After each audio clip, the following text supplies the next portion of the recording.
Hello everyone, आज के इस वीडियो में हम पढ़ने वाले हैं क्लास 11th केमिस्ट्री का तीसरा चैप्टर जो है तत्वों का वर्गीकरण और गुणधर्मों की आवर्तिता।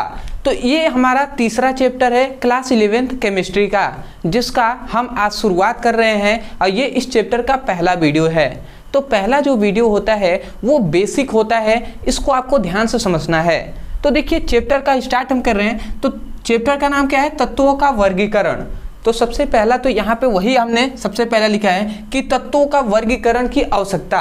सबसे पहला तो हमें ये सोचना होगा कि तत्वों के वर्गीकरण की आवश्यकता हमें क्यों पड़ी, ठीक है, किस लिए हमें आवश्यकता पड़ी। तो अभी यहाँ पे ध्यान नहीं देना है, मैं जो कह रहा हूँ उसको सुनिए, ठीक है। 18वीं जब शताब्दी था, अभी इस समय हमें कितने तत्वों खोज लिया है? तो 118 तत्वों की खोज हो गई है। परंतु 18वीं शताब्दी में बहुत ही कम तत्वों का खोज किया गया था। वैज्ञानिकों ने बहुत ही कम तत्वों का खोज किया था, जिसके कारण उनका अध्ययन करना संभव था, आसान था, बहुत ही आसानी तरीके से हम याद कर लेते थे। जैसे कि मान लेते हैं 20 तत्व हैं, तो 20 का आप मान लेते हैं आपके मान लेते हैं सपोज डेट आप समझिए कि मान लेते हैं आप ही पढ़ा रहे हैं। तो जहाँ आप पढ़ा रहे हैं वहाँ पे 10 लड़के हैं, तो 10 का नाम याद करना आसान होगा। परंतु जब आपके पास 100 लड़के हो गए, 200 लड़के हो गए, तो क्या आप 200 को लड़कों का नाम याद करना आसान होगा? नहीं ना होगा। तो वही यहाँ पे भी बात कहा गया कि 18वीं जब शताब्दी था, 18वीं शताब्दी, तो उस समय तत्वों की संख्या बहुत ही कम थी, जिसके कारण आसानी तरीके से वैज्ञानिक उनका अध्ययन कर लेते थे। परंतु जब 18वीं शताब्दी खत्म हुआ, उसके बाद जब स्टार्ट और भी आगे हमने बढ़ा, तो वैज्ञानिकों ने नए नए तत्वों की खोज करने लगे। और जब नए नए तत्वों की खोज होने लगी तो उनका अध्ययन करना थोड़ा कठिन हो गया, जिसके कारण जिसको आसान करने के लिए तत्वों का वर्गीकरण किया गया, ठीक है। वही बात हमने यहाँ पर लिखा है। तो सबसे पहला हमारा हेडिंग है तत्वों का वर्गीकरण की आवश्यकता।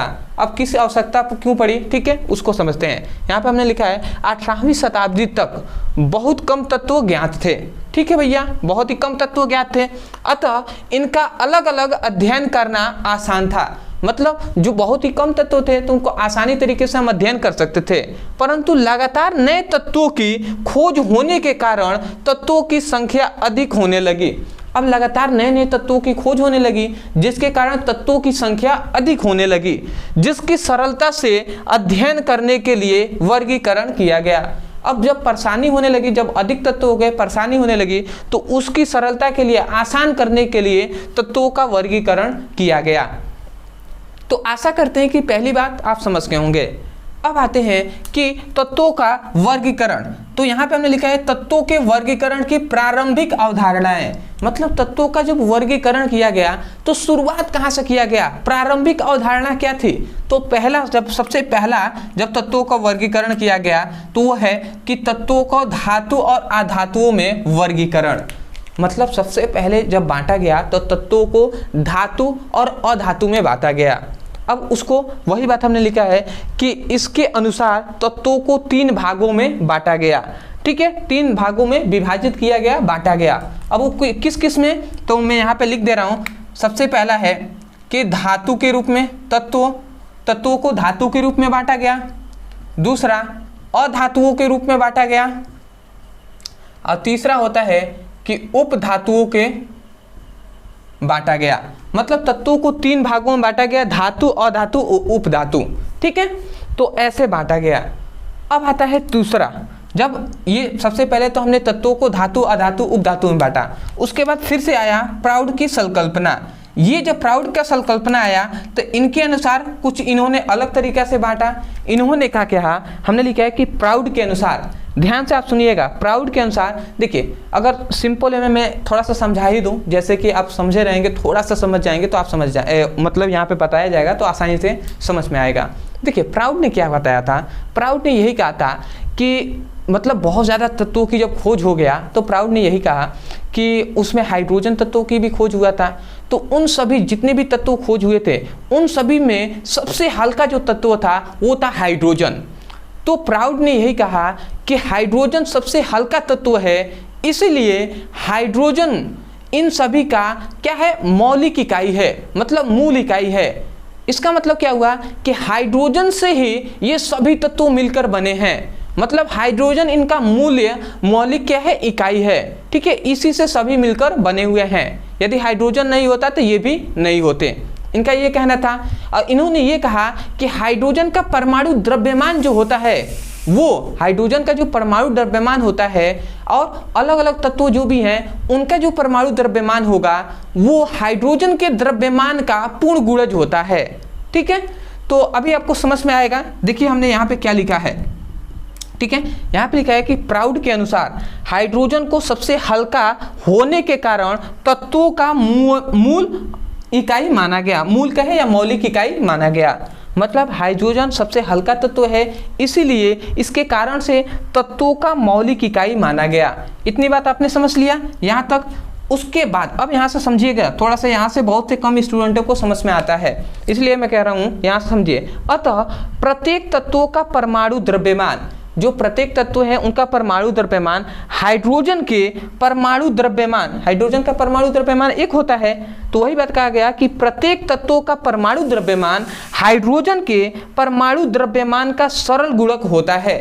मतलब हाइड्रोजन का जो परमाणु द्रव्यमान है, जो हाइड्रोजन का परमाणु द्रव्यमान एक है, ध्यान से समझें, हाइड्रोजन का परमाणु द्रव्यमान एक है, तो प्रत्येक तत्वों का जो परमाणु द्रव्यमान होगा वो हाइड्रोजन के परमाणु द्रव्यमान का सरल गुणक होगा। मतलब सरल गुणक मतलब कि 1 गुणे 1 हो जाएगा। ठीक है, किसी तत्व का 1 गुणे 2 हो जाएगा, किसी का 1 गुणे 3 हो जाएगा। तो इसका 1 गुणे 1 आ जा रहा है, इसका 2 आ गया, इसका 3 आ गया। तो यही कहा गया कि जो प्रत्येक तत्व है तो उनका अलग अलग द्रव्यमान होगा, तो वो द्रव्यमान कैसा होगा, हाइड्रोजन के ही पूर्ण गुणज होंगे। मतलब हाइड्रोजन का परमाणु द्रव्यमान है 1, तो इसी प्रकार उसका जिससे भी गुणा होगा वो 1 से गुणा होगा, तो वो जो आएगा वो पूर्ण गुणज होगा। समझ गए?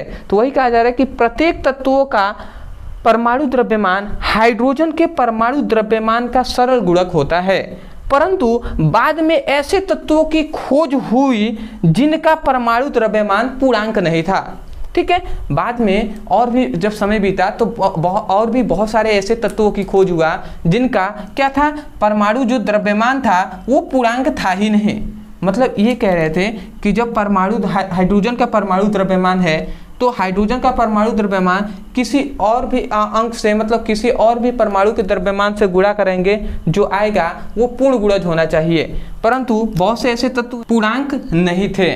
तो देखिए यहाँ पे आपको जो भी बताया गया वहाँ पे सिंपल में मतलब यही कहा जा रहा है कि परमाणु जो द्रव्यमान है वो पूर्णांक नहीं था। मतलब नहीं थे का मतलब ये है कि बहुत से ऐसे तत्व हैं जिनका पूर्णांक में नहीं थे। पूर्णांक का मतलब नहीं होने के कारण, पूर्णांक का मतलब ये होता है कि मतलब वो भिन्नात्मक रूप में थे। भिन्नात्मक का मतलब कि दशमलव के रूप में 1.1 हो गए, 1.093 ऐसे, मतलब वो दशमलव के रूप में हो गए। और जब दशमलव के रूप में हो गए तो वो पूर्णांक थे ही नहीं। और जब पूर्णांक नहीं होंगे तो बताइए सरल गुणक जो होगा क्या होगा, सरल गुणक होगा नहीं ना होगा।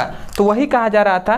ठीक है, तो ये आप याद रख लेंगे कि क्या बताया गया, प्राउड के अनुसार हाइड्रोजन को सबसे हल्का होने के कारण तत्वों का मौलिक इकाई माना गया। अतः प्रत्येक तत्वों का परमाणु द्रव्यमान हाइड्रोजन के परमाणु द्रव्यमान का सरल गुणक होता है। परंतु बाद में ऐसे तत्वों की भी खोज हुआ जिनका परमाणु द्रव्यमान पूर्णांक होता ही नहीं है। तो इसके कारण इनका जो नियम था, प्राउड का नियम, प्राउड का जो संकल्पना था, ये फेल हो गया। तो आशा करते हैं दोस्तों कि आपको समझ में आ गया होगा।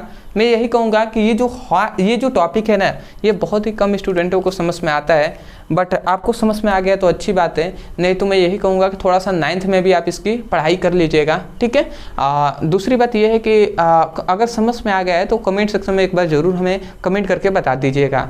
ठीक है, डिस्क्रिप्शन में लिंक है क्लास 11th का, तो वहाँ पे क्लिक कीजिए, वहाँ से बेसिक टू हाई अपनी फिजिक्स और केमिस्ट्री की पढ़ाई कीजिए। कोई टॉपिक है जो आपको समझ में नहीं आता है, उस टॉपिक का नाम अंत में हमारे चैनल का नाम लिखकर सर्च करेंगे, वीडियो आपको मिल जाएगा। तो चलिए दोस्तों, आज के लिए इतना ही। मिलते एक नए टॉपिक के साथ, तब तक के लिए धन्यवाद। जय हिंद, जय भारत।